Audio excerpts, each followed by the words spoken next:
হাই friends, নমস্কাৰ। মই ৰূপজ্যোতিয়ে মোৰ ৰূপজ্যোতি কাকতি অফিচিয়েল ইউটিউব চেনেলটোলৈ আপোনালোক সকলোকে পুনৰ এবাৰ স্বাগতম জনাইছোঁ। আজি মিচিং সম্প্ৰদায়ৰ আলি আই লৃগাং, তাকে আমি আলি আই লৃগাঙৰ বাবে দিচাংমুখলৈ আহি আছোঁ। তাকে মই গোটেই পৰিৱেশটো বাহিৰ পৰিৱেশ দেখা লৈছোঁ। দেখিছে এই বৰ্তমান আহি আমি দিচাংমুখ তিনিআলি পাইছোঁ। দিচাংমুখ তিনিআলিৰ পৰা সোঁহাতে যিটো ৰাস্তা সোমাই গৈছে সেইটো ৰাস্তা গৈছে দিচাংমুখ পিকনিক স্পটৰ ফালে, আৰু আমি এতিয়া প্ৰথমতে যাম লিগিৰিবাৰী। বাওঁহাতে যিটো ৰাস্তা সোমাই গৈছে সেই ৰাস্তাতে গৈ আমি লিগিৰিবাৰীত, য'ত আপোনাৰ মিচিংসকলৰ আলি আই লৃগাং পাতিছে, তাতে গোটেই পৰিৱেশখিনি আপোনালোকৰ লগত শ্বেয়াৰ কৰিম। ব'লক আমি একেলগে গৈ থাকোঁ আৰু ভিডিঅ'টো স্কিপ নকৰিব, আৰু কিনো কৰোঁ সকলোবিলাকে দেখাবলৈ চেষ্টা কৰিম। আমি ইতিমধ্যে নামি আহি আছোঁ এতিয়া ৰাস্তাৰ পৰা ভিতৰলৈ সোমাই গৈ আছোঁ। এতিয়া মেইন গেটেৰে সোমাই যাম। মেইন গেটখনো আপোনালোকৰ লগত দেখাই ল'ম এতিয়া। ব'লক, এইটো দেখিছে ৰাস্তাটোৱে নামি গ'লেই আমি তাত গুমৰাং নাচি থকা দেখি আছোঁ। গোটেই পৰিৱেশ গুমৰাং নচাখিনিও আপোনালোকে দেখাম। দেখিছে এখন মেইন গেট কিমান ধুনীয়াকৈ সজাই ৰাখিছে। জাকৈ, খালৈ, খৰাহী, পাচি, কোলা সকলোবিলাকে তেওঁলোকে তাত ধুনীয়াকৈ সজাই ৰাখিছে। মেইন গেটখনত দেখা পাইছে, এয়া মই দেখাই আছোঁ। এয়া চাওক কিমান ধুনীয়াকৈ সজাই ৰাখিছে। ব'লক আমি এতিয়া ভিতৰৰ ফালে গৈ থাকোঁ। এয়া আঁতৰৰ পৰা দেখা পাইছোঁ তেওঁলোকৰ নৃত্য গুমৰাং বৰ্তমান নাচি থকা দেখা পাইছোঁ। ব'লক গুমৰাংখিনি মই ভিতৰৰ পৰা ওচৰৰ পৰা দেখাম, কেনেকৈ নাচে, তেওঁলোকৰ ঢোলৰ চাপৰটো কেনেকুৱা, গোটেইখিনি আপোনালোকৰ লগত শ্বেয়াৰ কৰি যাম। ব'লক।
ইতিমধ্যে এজন গাঁৱৰ বয়োজ্যেষ্ঠ লোক লগ পাইছোঁ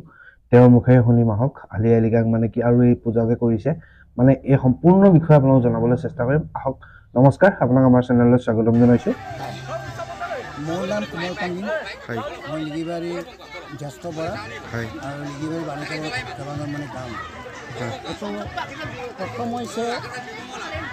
এই যে আছে কণীটো হয় এইটো হ'ল দৈ পল কাৰ্চিং কাজাংকা এইটো মানে সেইটো কাৰণে এইটো আলিয়াই লিব লোৱাত বুলি কয় লিব আজি যিটো ঈশ্বৰ ইচ্ছিছে সেইটো মানে এইটো আহুধান ইচ্ছা প্ৰথম আহুধান মানে আজি যাত্ৰা আহুধানৰ লগতে তাৰমানে কিবা আলি আমাৰ কাঠ আলি বুলি কয় আৰু ৰঙালাওটো পাগলিয়াই বুলি কয় এইবোৰ মানে গোটেইখিনি মানে কচুবিলাক আজি মানে সিহঁতৰ আদি থাকে তাৰপিছত এইটো বস্তু একদম ডাঙৰীয়া ডাঙৰ আমাৰ কিবা এটা যুক্ত কি হ'লে ডাঙৰীয়াবিলাক মানে শুনাবৰ কাৰণে আৰু 3 নম্বৰটো হৈছে আমাৰ মানে আই ভগৱতী এই কিবা লক্ষী আই এইবোৰ লগত মানে কিবা কাৰণে কিবা দিয়ে তাৰপিছত এইটো লাষ্ট হ'ল টেকেলাটো মানে কাৰোবাৰ কিবা দুখ দুৰ্গতি কিবা এটা কিবা একো কৰিব নোৱাৰাকৈ তাত মানে কৰি থয় তাৰপিছত এই লাষ্টৰ যে কণীটো দিছে এইটো হ'ল পোক পৰুৱাৰ কাৰণে এই পোকটো নাখাবৰ কাৰণে ভাঙি পেলাই এতিয়া ভাঙাৰ পাছত এই যে এনেকৈ বান্ধি থৈছে নহয় বান্ধি থোৱাটো খুলি দিব খুলি দিয়াৰ লগে বস্তুটো কিবা হ'ব গতিকে এই যে আকৌ ইয়াত দৈ পল কাৰ্চিং কাৰ্চা ইয়াত আছে ন চাৰিটা যে দিছে চাৰিটা গুটি দিছে ন চাৰিটা গুটি গোটেইখিনি মানে দৈ পল কাৰ্চিং কাৰ্চা ইয়াত দি দিছে এই বস্তুটোক মানে ধানটো ইচ্ছা হৈছে ধানটো ইচ্ছাৰ পাছত যেতিয়া এই বস্তুটো মুকলি কৰাৰ কাৰণে 5 দিনত আহু ধানটো গজে কিন্তু 5 দিনত গজে আৰু 5 দিন মানে আমাৰ গেনা হয় 5 দিনত আমি একো কাম কৰিব নোৱাৰে আৰু অন্য বস্তুবিলাক খাব নোৱাৰে মাত্ৰ আমি উকান কৰি খাব লাগিব কেঁচা বস্তু খাব নোৱাৰে নিৰামিষ কৰি কেঁচা বস্তু খাব নোৱাৰে এই যে আমি যে তাত থৈছোঁ এই উকান কৰি থৈছোঁ ন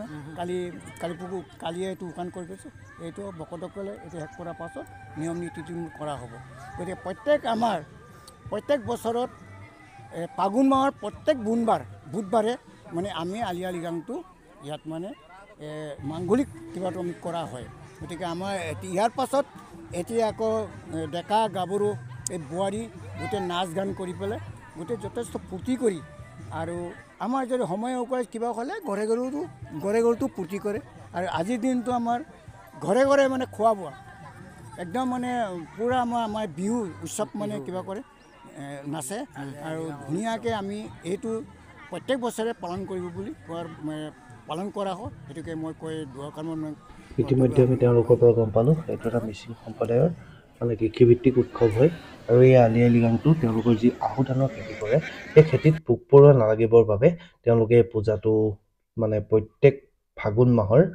প্ৰথমটো বুধবাৰে এই আলি আই লৃগাং অনুষ্ঠিত হয় দেখিছে মোৰ লগৰটোৱে এখন ৰিবি গাছেং গাত লৈ ফটো মাৰিলে আৰু বহুতখিনি এনজয় কৰিলোঁ ইয়াত দেখিছে মোৰ লগৰটোৱে তেওঁলোকৰ লগত ৰিবি গাছেং লৈ ফটো উঠিলে আৰু শেষত আমি খানা খাই বৈ ইয়াৰ পৰা যাবলৈ নতুন এটা ভিডিঅ' লগ পাম বাই বাই